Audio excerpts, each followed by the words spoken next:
Your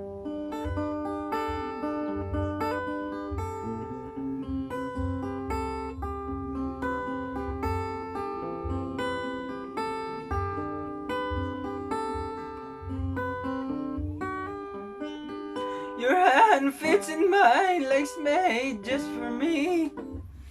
Hello guys, so welcome to my channel.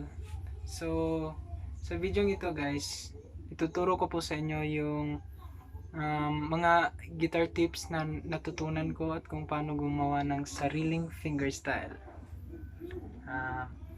Hindi po ako professional guitarist, pero may maibabahagi naman ako sa inyo.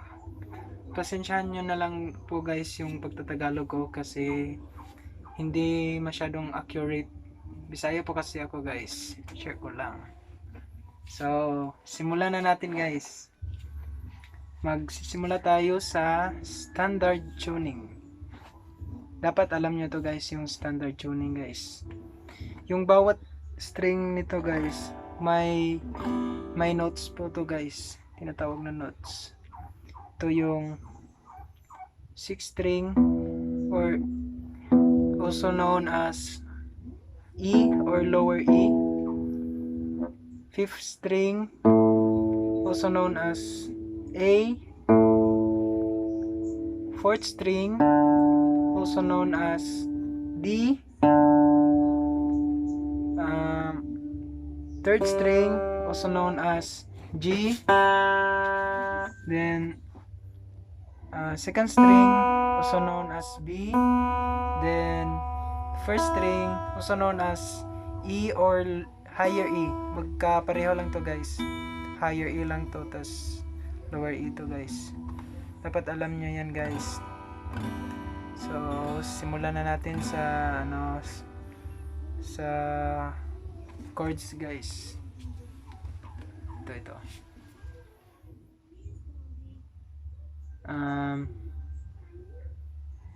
ito po guys, diba ito yung E guys, tas yung E chords ganito guys, yung E chords, pansin nyo ba guys, tignan nyo guys, yan yung E chords.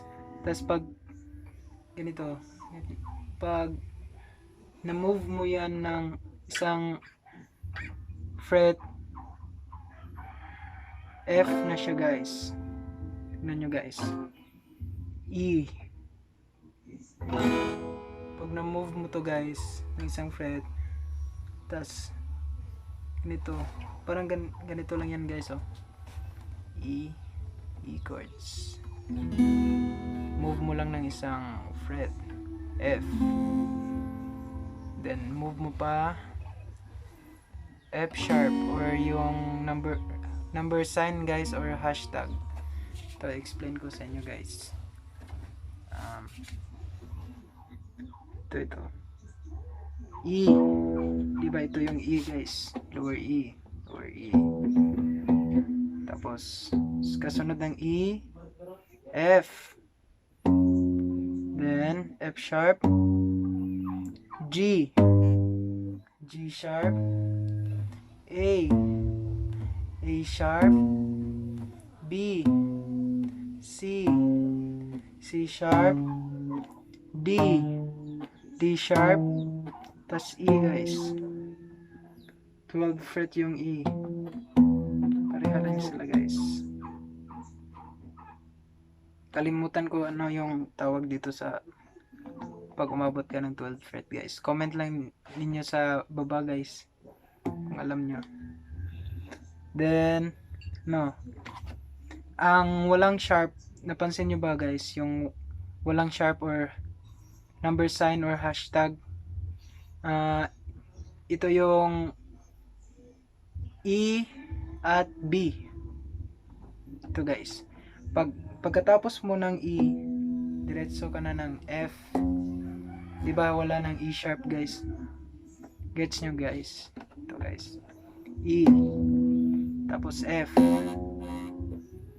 sharp, G sharp, A sharp, B, wala nang B sharp guys, diretso ka na ng C C, C sharp, D, D sharp, E.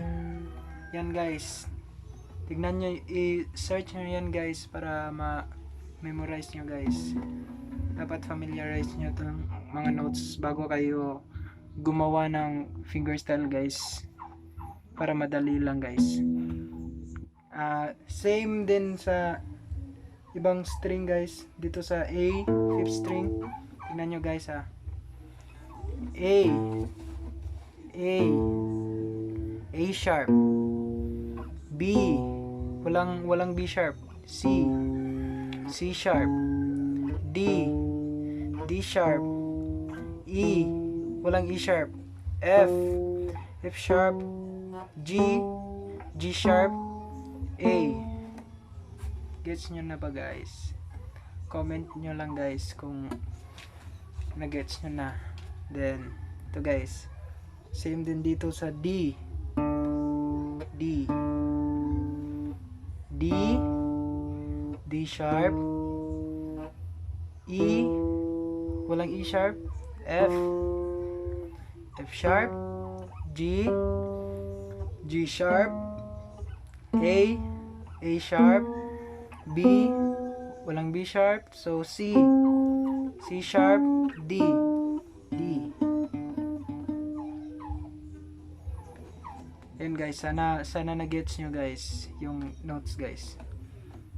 Tas dito sa G or sa 3rd string, G, G sharp, A, A sharp, B, C, C sharp, D, D sharp, E, F, F sharp, G, G. Sa B or 2nd string, B, C, C sharp, D, D sharp, E, F, F sharp, G, G sharp, A, A sharp, B, B. Tas sa E, pareho lang po sila sa lower E guys. Sana na-gets nyo yan guys. At pag alam nyo to guys, madali lang din magtono ng gitara kahit wala kayong tuner guys. Tignan nyo guys ha. Ganito guys. E, F, F sharp, G, G sharp, A. Ito yung A guys. Dito sa 6th string. A yung tawag dito guys. Then A din tong open string sa 5th string. A. Dapat pareho sila ng tunog guys. Then dito A, A sharp, B, C, C sharp, D, D. Ang kasunod niya guys, yung 4th string, D. Pareho lang sila guys. Dapat pareho lang yan guys para ano yung tono, hindi sintonado. Tapos dito sa D, D sharp, E, F, F sharp, G, G. Tapos dito sa 3rd string, open string, G. Dapat pareho lang yan guys. Tapos dito guys, G, G sharp, A, A sharp, B. Tapos dito sa 2nd string, B to guys. Ayan guys. Tapos dito sa 2nd string, ito yung B, C, C sharp, D, D sharp, E. E din to sa 1st string guys, ng open string. Ganun lang magtono ng gitara guys. Tapos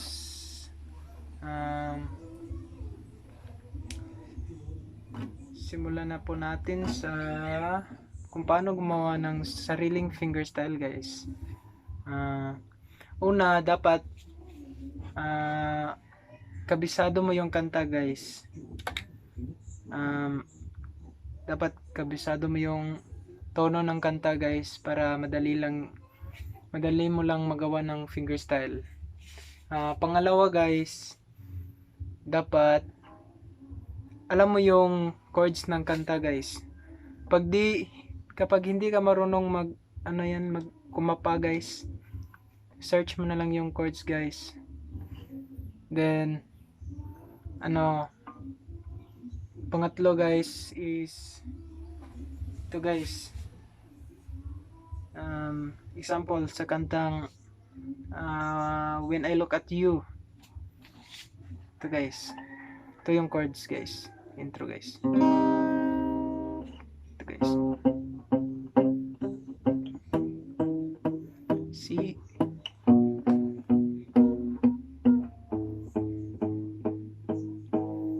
Tingnan nyo guys. A minor. C. G. F. Tapos yung intro guys. Tingnan nyo guys.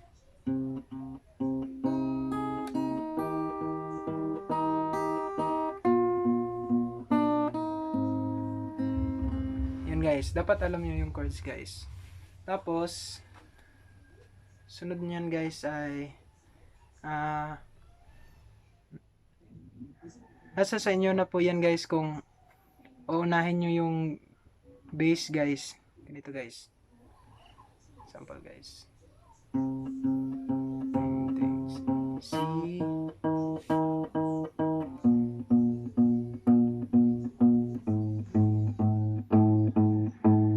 Or ito yung uunahin nyo guys.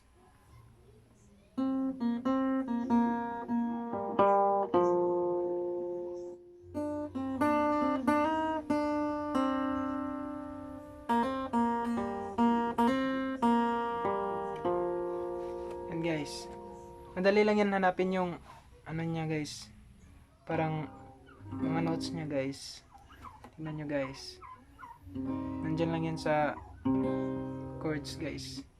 A minor.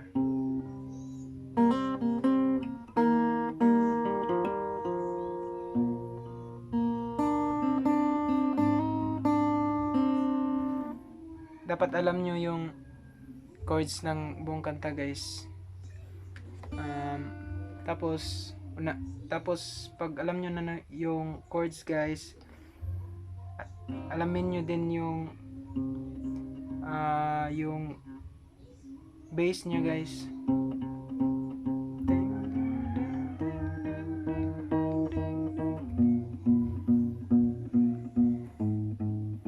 Pagkatapos guys, kapain nyo yung yung hindi ko alam yung tawag dito guys, yung ganito guys. Sabayan nyo yung bass nyo guys para magandang pakinggan guys.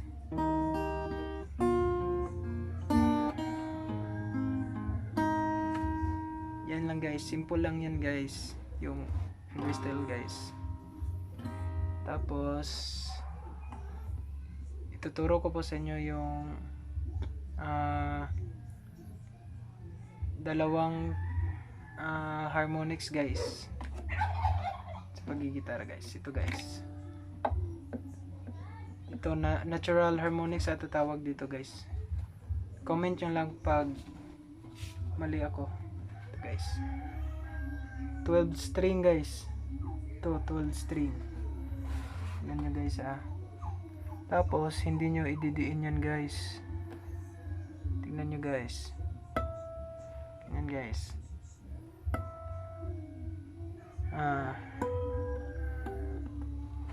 12 string to guys. Hindi nyo ididiin.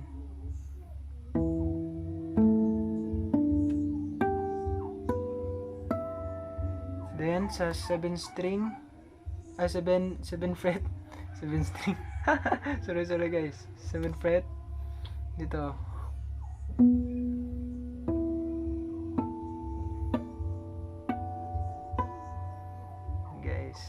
taas sa 5th fret.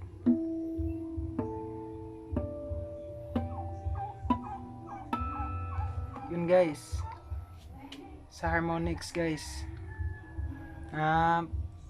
Sa pangalawang harmonics guys,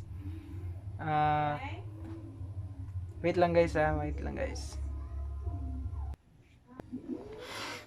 Ayun guys, sorry guys, may tao guys. So continue natin sa susunod na harmonics guys. Alam nyo na yung natural harmonics ata guys. 12th fret, 7th fret, tapos 5th fret. Yan po guys. Parang purpose ng harmonics guys is pagandahin yung arrangement mo guys, para hindi siya simple lang tignan guys. Then sa susunod na harmonics is artificial harmonics. Ito guys, dito na konektado dito yung mga notes guys. Tignan nyo guys, dito sa E,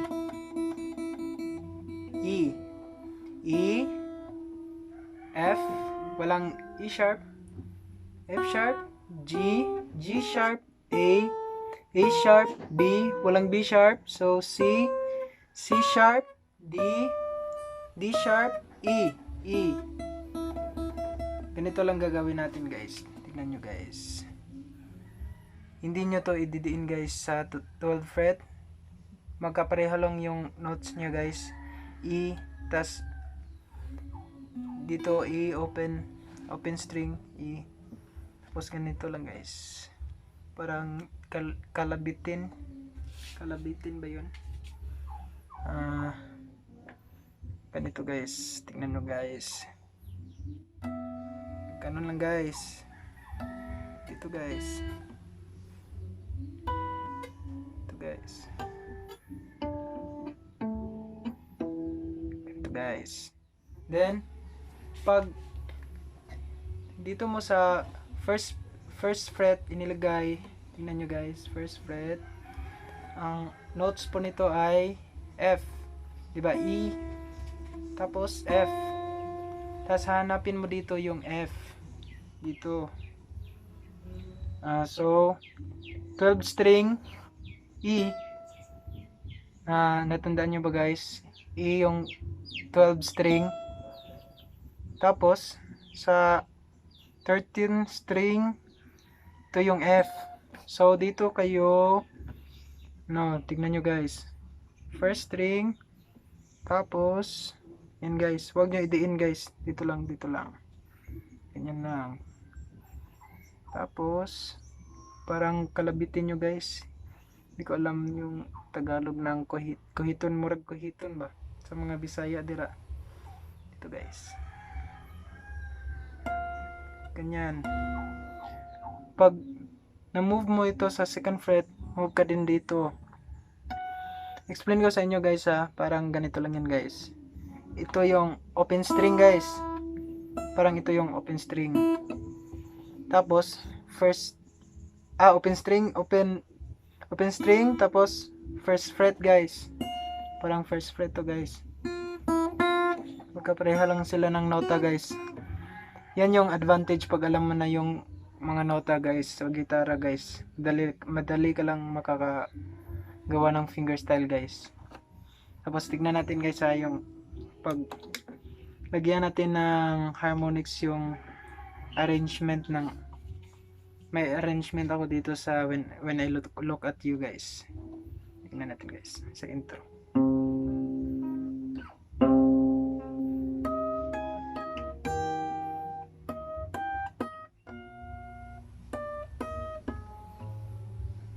Guys, mas maganda na siya pakinggan guys, hindi na simple yung arrangement guys. So I hope may natutunan kayo sa tutorial natin guys, at comment nyo lang sa baba guys kung may gusto kayong itanong na alam ko naman guys. So yun lamang po guys, maraming salamat. Sana po marami kayong may natutunan po kayo sa video ito. Bye!